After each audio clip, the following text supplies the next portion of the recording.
नमस्कार दोस्तों, स्वागत है आपका आपके अपने यूट्यूब चैनल पर। तो आज हम बायोलॉजी के अंतर्गत अध्ययन करेंगे ब्लड का। अब आगामी एग्ज़ाम को ध्यान में रखते हुए तथा प्रीवियस एग्ज़ाम में ब्लड से बहुत सारे प्रश्न आए हैं, डायरेक्टली और इनडायरेक्टली ब्लड से प्रश्न पूछे जाते हैं। तो आइए शुरू करते हैं अपने इस चैप्टर को, जिसका नाम है रक्त या ब्लड। तो देखें, पहली बात जो ब्लड है, ब्लड इसको हिंदी में रक्त कहा जाता है। ये एक प्रकार का ऊतक होता है। ऊतक मतलब टिश्यू, ऊतक मतलब होता है टिश्यू। अब ये कैसा टिश्यू है? तो ये है तरल संयोजी ऊतक। तरल संयोजी ऊतक है, मतलब ये कैसा टिश्यू है? Liquid connecting tissue. दोस्तों, आपको पता होना चाहिए कि जो कोशिका, जो ह्यूमन की सबसे इकाई होती है, मतलब किसी भी व्यक्ति का शरीर जो है वो कोशिकाओं से मिलकर बना होता है। और कोशिकाएं मिल करके, सेल मिल करके, ठीक है, सेल मतलब कोशिकाएं मिल करके ऊतक बनाती हैं। ऊतक मिल करके अंग बनाते हैं। अंग मिल करके बनता है अंगतंत्र, और अंगतंत्र से मिल करके किसी भी बॉडी यानी शरीर की संरचना होती है। तो कोशिका मानव शरीर की सबसे छोटी इकाई होती है, और कोशिका से मिलकर के ऊतक बनते हैं। ऊतक से मिलकर के अंग बनते हैं, ऑर्गन कहलाते हैं। ऑर्गन सिस्टम बनता है, और ऑर्गन सिस्टम से पूरी बॉडी का निर्माण होता है। तो ब्लड भी एक प्रकार का क्या है? ऊतक है, यानी टिश्यू है। और कैसा ऊतक है? तरल संयोजी ऊतक, लिक्विड कनेक्टिंग टिश्यू। अगर आप पढ़ेंगे, जब बोन्स को पढ़ेंगे, तो हड्डियों में लिखा रहता है hardest tissue of human body. मानव शरीर का सबसे कठोर ऊतक वो होती है हड्डियाँ। तो हड्डियाँ भी एक प्रकार का क्या होती हैं? टिश्यू होती हैं। तो ब्लड भी एक प्रकार का क्या है? ऊतक है। और कैसा ऊतक है? तरल संयोजी ऊतक, यानी लिक्विड कनेक्टिंग टिश्यू है। जिस शाखा में ब्लड का अध्ययन किया जाता है, तो उस शाखा को कहा जाता है हीमेटोलॉजी। हीमेटोलॉजी शाखा के अंतर्गत ब्लड का अध्ययन किया जाता है, हीमेटोलॉजी।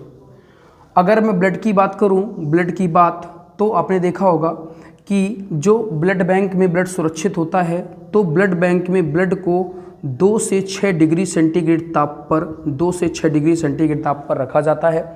और ब्लड को प्लास्टिक के बैग में रखा जाता है सोडियम डेक्सट्रोस, सोडियम डेक्सट्रोस एवं सोडियम सिट्रेट के विलयन में। सोडियम डेक्सट्रोस एवं सोडियम सिट्रेट के विलयन में ब्लड को रखा जाता है प्लास्टिक बैग में। तो टेम्परेचर कितना होना चाहिए भाई? 2 से 6 डिग्री सेंटीग्रेड ताप पर, और सोडियम डेक्सट्रोस और सोडियम सिट्रेट के विलयन में रखते हैं ब्लड को। दूसरी बात आपको पता होना चाहिए कि जो रक्त है, जो ब्लड है, उसकी पीएच जो मान होता है, पोटेंशियल ऑफ हाइड्रोजन वैल्यू, ये होती है 7.4, 7.4 इसका पीएच मान होता है। यदि ब्लड का पीएच मान 7.4 से कम होता है, तो जो रक्त है वो पानी बन जाता है। और यदि ब्लड का पीएच मान 7.4 से ज़्यादा है, तो वो क्या करेगा? ब्लड क्लॉट कर जाएगा, यानी हमारी शरीर के अंदर क्या होगा? जम जाएगा, ब्लड क्लॉट कर जाएगा, जम जाएगा। तो ना ज़्यादा होना चाहिए और ना कम होना चाहिए। रक्त की पीएच वैल्यू 7.4 होनी चाहिए। प्लस एल्कलाइन, एल्कलाइन मतलब जो चीज़ें जल में घुल जाती हैं, तो ब्लड में भी आपका जल में घुल जाता है, तो एल्कलाइन इसका नेचर होता है, ठीक है। अब रही बात, दूसरी बात, ब्लड जो होता है, तो मानव शरीर में अगर मैं ब्लड की बात करूं, तो मानव शरीर में 5 से 6 लीटर ब्लड होता है। मानव शरीर में 5 से 6 लीटर ब्लड होता है। जो महिलाएं होती हैं, तो महिलाओं में आधा लीटर ब्लड क्या होता है? कम होता है। पुरुषों की अपेक्षा महिलाओं में आधा लीटर रक्त क्या होता है? कम होता है। अब ब्लड कैसा होता है? ब्लड का कंपोजिशन यानी ब्लड का संगठन क्या क्या होता है, तो देखते हैं कि अब ब्लड के संगठन में कौन कौन सी चीज़ें आएंगी, ठीक है। तो देखें, यहीं पर मैं आपको बताता हूँ, मैं ब्लड का संगठन, कंपोजिशन। अब जो कंपोजिशंस ऑफ ब्लड है, जो कंपोजिशंस ऑफ ब्लड है, यानी ब्लड का जो संगठन है, तो ब्लड में 2 चीज़ों से होता बना होता है। जो रक्त की अगर मैं बात करूँ, तो रक्त का 2 पार्ट होता है, एक तरल पार्ट होता है और एक ठोस पार्ट होता है, ठीक है। एक तरल पार्ट होता है, ठीक है, जैसे मैं कहूँ, हाँ, एक तरल पार्ट लिक्विड वाला पार्ट होता है और एक ठोस वाला पार्ट होता है। तो तरल वाले पार्ट में आपका क्या आता है, प्लाज्मा आता है। तरल वाले पार्ट में, लिक्विड वाले पार्ट में आपका प्लाज्मा आता है, और ठोस वाले पार्ट में ब्लड प्लेटलेट्स यानी आ जाते हैं रुधिराणु, ब्लड प्लेटलेट्स आ जाता है। दूसरी बात, ये जो प्लाज्मा होता है तो ये रक्त में 60% क्या होता है, प्लाज्मा होता है, और जो 40% होते हैं ये क्या होते हैं, रुधिराणु होते हैं। ठीक है, अब इस प्लाज्मा में क्या क्या होता है भाई, 60% भी अपने आप में 100% होगा। इस प्लाज्मा में 90% क्या होता है, जल होता है। इस प्लाज्मा में 90% जल होता है। 7% जो होता है ये आपका क्या होता है, प्रोटीन होती है।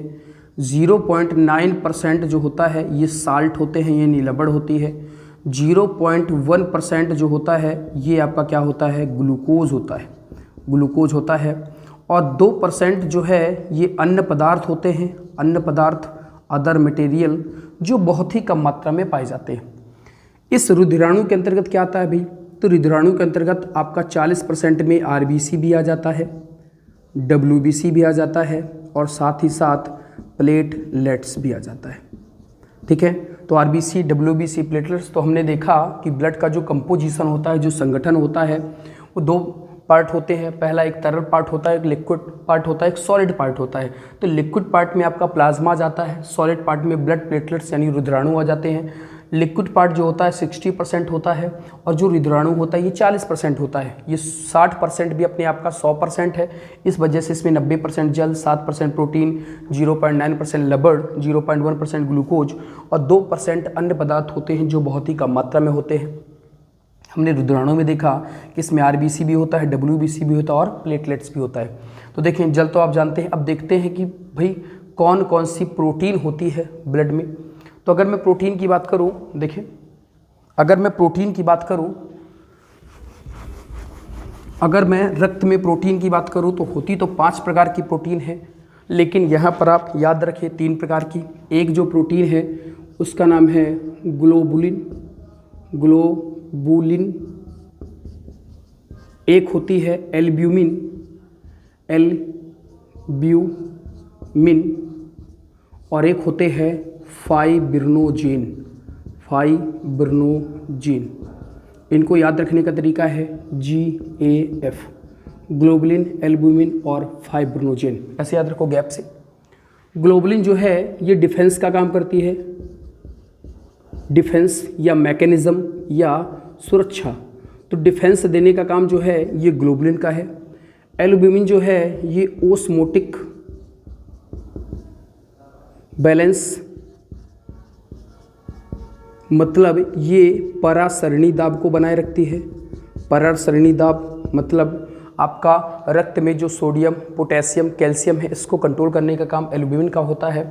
और जो फाइब्रिनोजेन प्रोटीन है ये ब्लड क्लॉट करवाती है, ब्लड क्लॉट करवाती है, मतलब रक्त का थक्का जमाती है।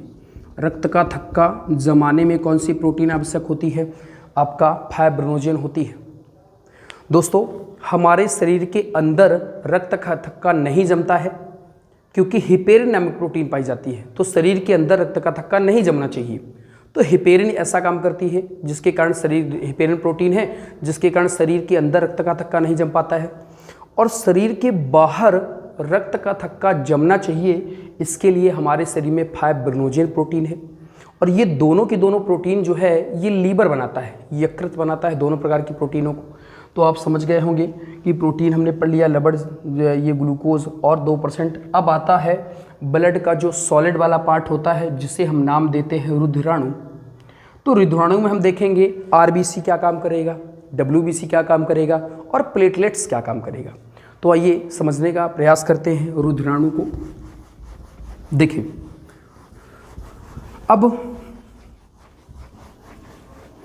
अगर मैं रुधिराणु की बात करूं सेकंड पार्ट की, तो ब्लड प्लेटलेट्स में जो पहला वाला भाग आता है वो आता है आरबीसी।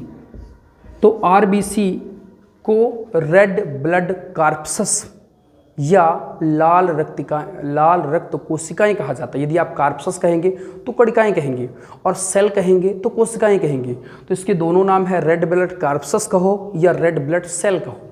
ठीक है। दूसरी बात, ये जो आरबीसी होती है ये आपका ब्लड का 40% होती है, ब्लड का 40% क्या होता है, आरबीसी होती है। इनकी जो खोज है, इनकी जो रिसर्च है वो ल्यूवेनहॉक ने इनकी क्या की थी, खोज की थी। ल्यूवेनहॉक ने इनको खोजा था। दूसरी बात, इनका जो अन्य नाम है, जो इनका अन्य नाम होता है, जो इनका अदर नेम है वो है इरिथ्रोसाइट। इन्हें इरिथ्रोसाइट कहा जाता है। प्रश्न आएगा कि कौन सी कोशिकाएं हैं जो इरिथ्रोसाइट के नाम से जानी जाती हैं, वो आरबीसी होती हैं। तो याद रखें, आरबीसी के निर्माण को कहा जाता है इरिथ्रोसाइटोसिस। आरबीसी के निर्माण को कहा जाता है इरिथ्रोसाइटोसिस। और आरबीसी की कमी यदि शरीर में हो जाती है, तो कमी होती है तो इसको कहा जाता है इरिथ्रोसाइटोपिनिया। इरिथ्रोसाइटोपिनिया ये आरबीसी की कमी कहलाती है। याद रखें दोस्तों कि जहाँ पर सिस शब्द जुड़ा होगा बायोलॉजी में तो उसका शब्द होता है निर्माण से, और जहाँ पर भी पीनिया शब्द जुड़ा रहता है तो उसका मतलब होता है कमी से। ठीक है, तो सिस मतलब आरबीसी के निर्माण को इरिथ्रोसाइटोसिस कहा जाता है और आरबीसी की कमी को इरिथ्रोसाइटोपिनिया कहा जाता है। ठीक है।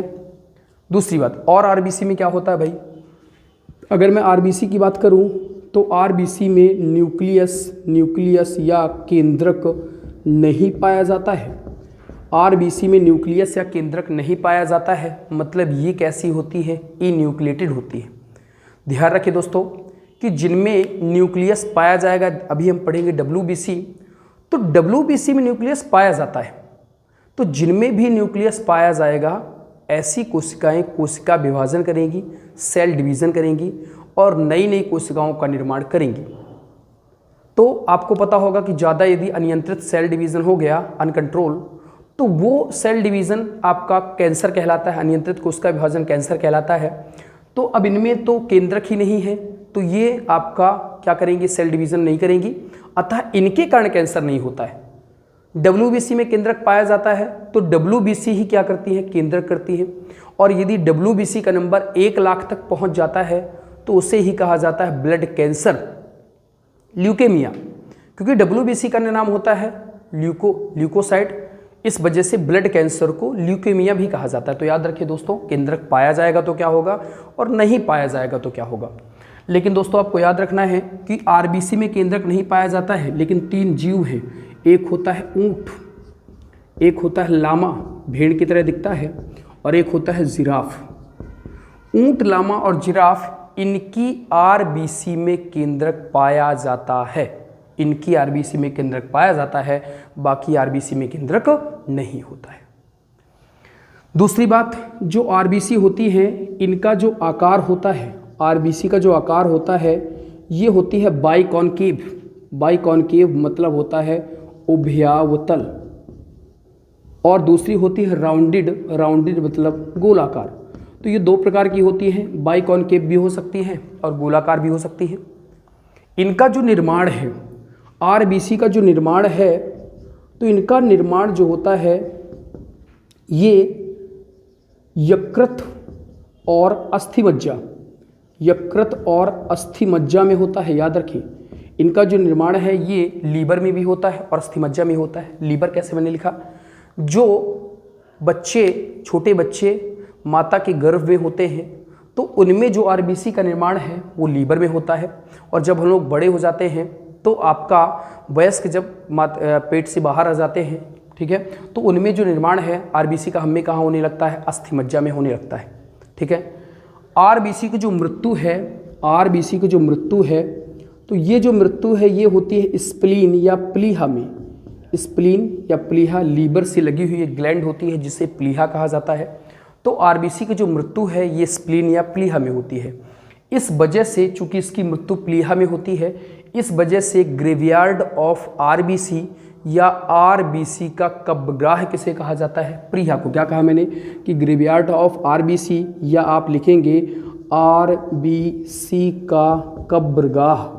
तो आरबीसी का कब्रगाह किसे कहा जाता है, ये स्प्लीन या प्लीहा को कहा जाता है, क्योंकि इसकी मृत्यु यहीं पर होती है। दोस्तों ये भी आपको पता होना चाहिए कि आरबीसी का जो जीवन काल होता है, टाइम पीरियड होता है, जीवन काल, तो इनका जीवन काल जो होता है ये 20 से 120 दिन का होता है। इनका जीवन काल कितना होता है? 20 से 120 दिन का होता है। इनका जो रंग है, अगर मैं आरबीसी के कलर की बात करूं तो आरबीसी का जो रंग है वो कैसा होता है? लाल होता है। और लाल रंग होने का जो कारण है ये होता है हीमोग्लोबिन। हीमोग्लोबिन के कारण इनका रंग कैसा होता है भाई? लाल होता है। अब इस हीमोग्लोबिन में ऐसा क्या पाया जाएगा जिनके कारण इसका रंग लाल होगा? तो हीमोग्लोबिन में दो चीज़ पाई जाती है। हीम नामक वर्णक है, ये पिगमेंट है जो कलर देने का कार्य करता है, और ग्लोबिन नामक प्रोटीन पाई जाती है।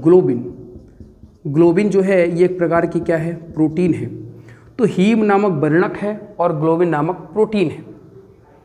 अब जो हीम है तो ये वर्णक है, ये कलर देता है। हीम में क्या होता है? इसमें आयरन होता है, आयरन, और आयरन मतलब लोहा, लोहे की फेरिक फॉर्म होती है, लोहे का फेरस फॉर्म, फेरिक नहीं फेरस फॉर्म होता है, लोहे का फेरस फॉर्म होता है। इस वजह से इसका रंग कैसा होता है? लाल होता है, आयरन के कारण। ठीक है, तो इसका फेरस फॉर्म होता है लोहे की। और ग्लोबिन जो प्रोटीन है तो ये ग्लोबिन प्रोटीन भी इसी के साथ होती है। ठीक है, डिफेंस का काम ये भी करवाती है। तो हीमोग्लोबिन के कारण आरबीसी का रंग कैसा होता है? लाल होता है। दोस्तों आपको ये भी पता होना चाहिए कि जब हम लोग सोते हैं तो सोते समय आपकी जो आरबीसी है वो 5% क्या हो जाती है? कम हो जाती है। और जब हम लोग 4200 मीटर की ऊंचाई पर जाते हैं तो जो हमारी आरबीसी है वो 30% क्या हो जाती हैं? बढ़ जाती हैं, या इनमें 30% क्या हो जाती है? ग्रोथ यानी वृद्धि हो जाती है। मतलब ऊंचाई पर जाने पे आरबीसी बढ़ जाती है। ठीक है, और सोते समय 5% आरबीसी क्या हो जाती है? कम हो जाती है। इसको ज्ञात कैसे करते हैं? तो आरबीसी को हीमोसाइटोमीटर, तो हीमोसाइटोमीटर इनकी गिनती बताता है। तो हीमोसाइटोमीटर से इनकी संख्या ज्ञात की जाती है कि बढ़ी है कि घटी है। याद रखें, ब्लड की जो माप है इसी हीमोसाइटोमीटर से ही की जाती है। तो आपने देखा होगा जो ऊंचाई पर हम लोग जाते हैं तो सांस लेने में तकलीफ होती है। ठीक है, तो हीमोग्लोबिन जो होता है तो ये इसीलिए 4200 मीटर पर क्या हो जाती है? 30% में क्या हो जाती है? ग्रोथ हो जाती है। ठीक है, तो दोस्तों आज देखें एक चीज़ और जान लें आप, आरबीसी का जो काम होता है ये ऑक्सीजन और कार्बन डाइऑक्साइड का परिवहन करती है। मतलब ऑक्सीजन को, कार्बन डाइऑक्साइड को बाहर निकालती है और ऑक्सीजन को क्या करती है? शरीर के अंदर भेजती है। ठीक है, तो दोस्तों आज ये हमारा ब्लड में आरबीसी का चैप्टर था। अब अगले चैप्टर में हम डब्ल्यूबीसी और प्लेटलेट्स को कवर करेंगे। तो यदि आपको हमारे वीडियो अच्छे लगते हैं तो हमारे वीडियो को लाइक, हमारे चैनल को सब्सक्राइब और वीडियो को शेयर ज़रूर करें। मिलते हैं आपसे अगली वीडियो में, तब तक के लिए धन्यवाद।